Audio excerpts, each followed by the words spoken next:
Amahoro bakunzi ba Ghost TV, ndabahaye ikaze na karibu mu kiganiro ingabire yawe ubutunzi bwawe. Muri kumwe na Divin Dushime, ariko kandi nibaza yuko mubona ko hari cyahindutse. Umutumire uno munsi nije nza kubavugisha, nije nza kubaganiriza ku bitandukanye. Twagiye turanka abatumire batubwira bati jewe namenye ingabire yanje nkiri muto, namenye ingabire yanje kubera abandi bagenzi banje arabo duheruka kuyaga batubwira bati jewe nakuze nkunda gucapa, hanyuma ndaza kwisanga mu ishuri ryose nigamwo hari abandi usanga babikunda bikaca bintuma nanje mbandanye. Ubundi nawe akavuga ati jewe uko nabimenye nuko nakunze nakunda kwandika, hama muko kwandika nyene niho nakuye ukumenya yuko nshobora nanje gushobora gutangura kwandika ibintu by'indirimbo bintuma nanje niga no kunaririmba. Ariko kandi muri kino kibano cacu turakunze kubona kenshi ko hari ikibazo cy'uko abantu batamenya ngo ibintu n'ingabire canke singabire. None ingabire yo bariki tugerageje kuraba turabona ko ingabire ni ikintu umuntu avukana, atovuga ngo mbega ni ryari na kironse canke ni ryari nagihawe n'umuntu kanaka. Ingabire si ikintu habwa n'umuntu aboneka, ingabire ni ikintu umuntu avukana.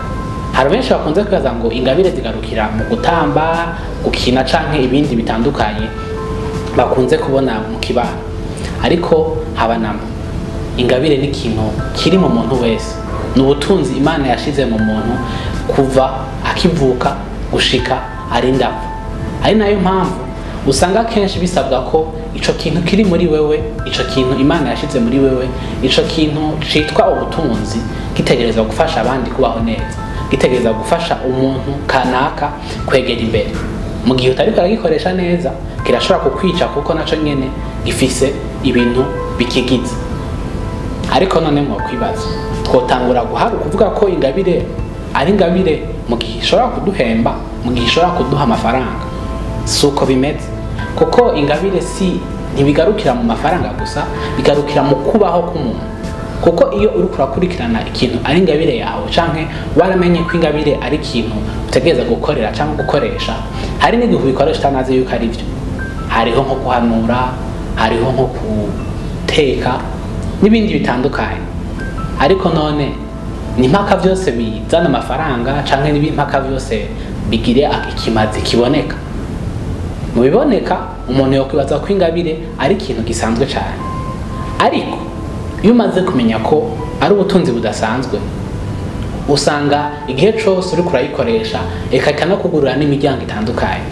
Abantu banka akarero k'abantu batandukanye bashobora kuba bafise ingabire yo guhanura, ariko bakisanga umenga ni nkaho ari ibintu by'abantu bose. Abantu bose ntibafise ingabire yo guhanura ingana. Abantu bose barashobora kuguhanura akakubwira ati gira kino. Haro n'abandi bagera kure ugasanga ni ikintu kiri muri bo by'ukuri, ukamenga byose bobiheba, mugabo bakahanura umuntu kandi bakagira ahantu bamushikanye. Hariho n'abandi bafise ingabire yo gufasha canke gutanga ubufasha ku bantu, navyo nyene umenga nta ngabire zirimo.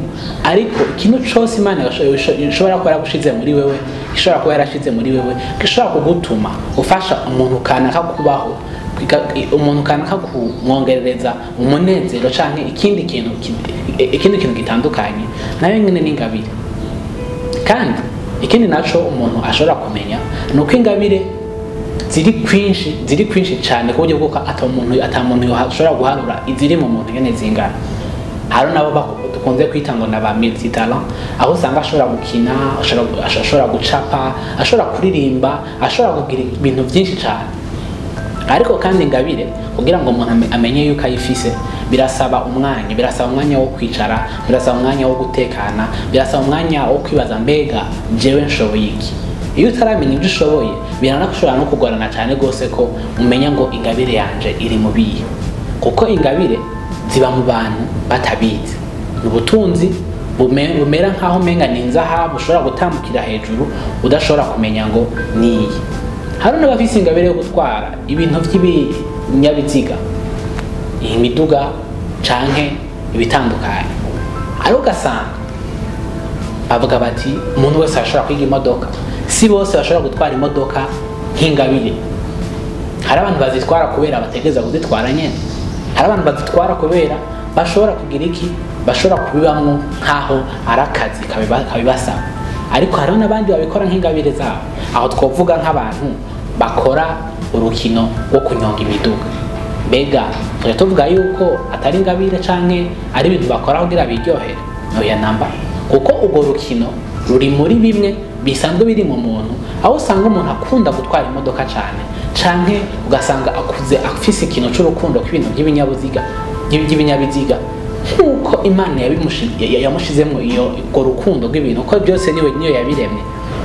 Birasaba rero yuko nawe bikoresha neza, hanyuma bigashobora kugira ico bimumarira. Rero ushobora kuba uno munsi uri kuribaza, mbega jewe nta ngabire mfise, canke mbega jewe maziki? Hari ukwihebura kwinshi mu bantu, ariko womenya yuko ubutunzi buri mu muntu nta kintu na kimwe gishobora kubukuramo kiretse mu gihe adashoboye kumenya ubwo butunzi ubwo ari bwo buri muri we.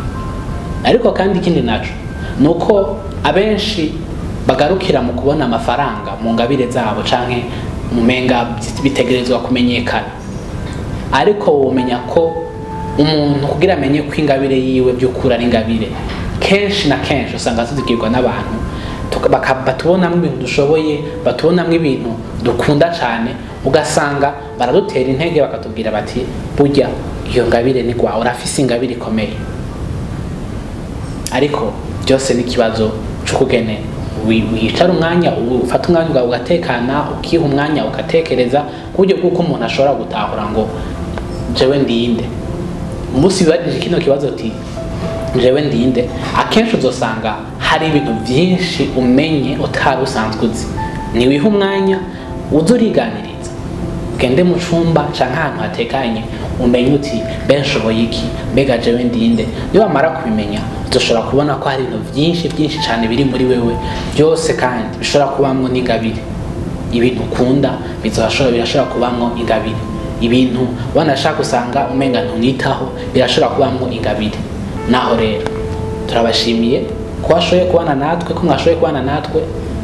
Nibaza ko mu biganiro bikurikira uzoza urabona cyane abafise ingabire nk'uko duhora tubibakorera, kandi ikindi naco nizera neza ko kizogenda kirabafasha, nuko turabereka neza ko iyo ngabire uyifise, iyo ngabire uko ayikoresha neza ishobora kugucikira ubutunzi budasanzwe, kandi ntibigarukira gusa mu mafaranga nk'uko nandiko ndabibabwira, birabonekera. Mbega umaziki mwako mu kibano cawe, umaziki umariye ikabandi.